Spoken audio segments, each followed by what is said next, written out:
सो के class 10th AP का काफ़ी इंपॉर्टेंट क्वेश्चन है। प्रीवियस ईयर में आया हुआ है क्वेश्चन।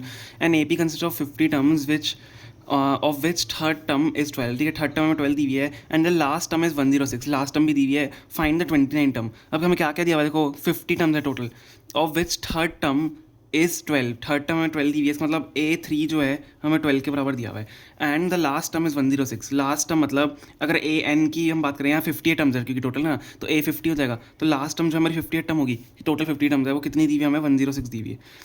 हमें क्या निकालना है? 29th टर्म निकालनी है।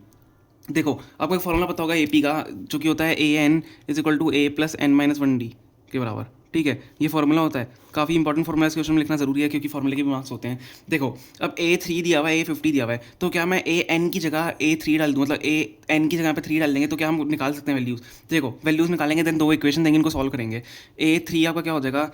A plus 3 minus 1D which is equal to A3 कितना हो जाएगा? A प्लस 2D हो जाएगा। ठीक है, A3 की वैल्यू क्या आ जाएगी? A प्लस 2D आ जाएगी।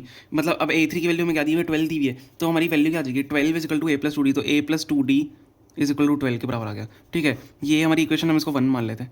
समझ में आ गया? सिंपल सा था। सिमिलरली फॉर्मूला इसमें भी लगा दो A50 वाले में, तो A50 is equal to A plus 50 minus 1 और साथ में D। ठीक है, तो A50 is equal to A plus 49D हो जाएगा।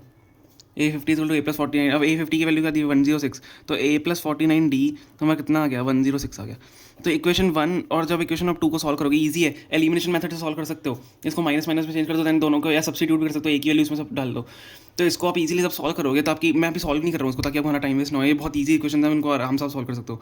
ऑन सॉल्विंग जब इसको सॉल्व करोगे, ए की जो आपकी वैल्यू आएगी वो कितनी आएगी? 8 आएगी, और डी की वैल्यू सिमिलरली यहाँ पे 2 आएगी। तो एक को पहले एलिमिनेशन करो, इन दोनों क्वेश्चन में एलिमिनेशन करो, देन सब्स्टिट्यूट कर दो जो वैल्यू आपको निकल कर रही है। ठीक है, ए और डी की वैल्यू निकल जाएगी। अब आपको क्या निकालना है? नाउ आपको क्या निकालना है? A29 term. देखो आपको क्या दिया हुआ है, फाइंड द 29th टर्म, तो आपको 29 टर्म निकालनी है। तो A29 क्या हो जाएगा? A29 is equal to A plus 29 minus 1D। तो A29 इज इक्वल टू, ए की वैल्यू क्या है हमारे पास? ए की वैल्यू 8 है हमारे पास, प्लस 28। डी क्या है हमारे पास? डी हमारे पास 2 है। इसको सॉल्व करना है तो आपकी A29 टर्म निकल जाएगी। तो A29 is equal to 8 plus, अब 28 2 सा कितना होता है? 28 2 सा 56 होता है, 8 प्लस 56 हो जाएगा। तो A29 टर्म हमारी कितनी आ जाएगी? 56 प्लस 8 कितना होता है? 64। तो हमारी जो A29 टर्म है वो 64 आ जाएगी। आई होप आपको समझ में होगा। मेनली हमें क्या करना है? फॉर्मूला लगाना है, फॉर्मूले से वैल्यूज डालनी है और इक्वेशन सॉल्व करके ए और डी की वैल्यू निकालोगे, देन A29 टर्म आप इजीली फॉर्मूले से निकाल सकते हो। तो मेनली फॉर्मूले का काम है इसमें। ओके, आई होप आपको समझ में आ गया। काफ़ी ईजी क्वेश्चन था ये। Thank you so much for watching.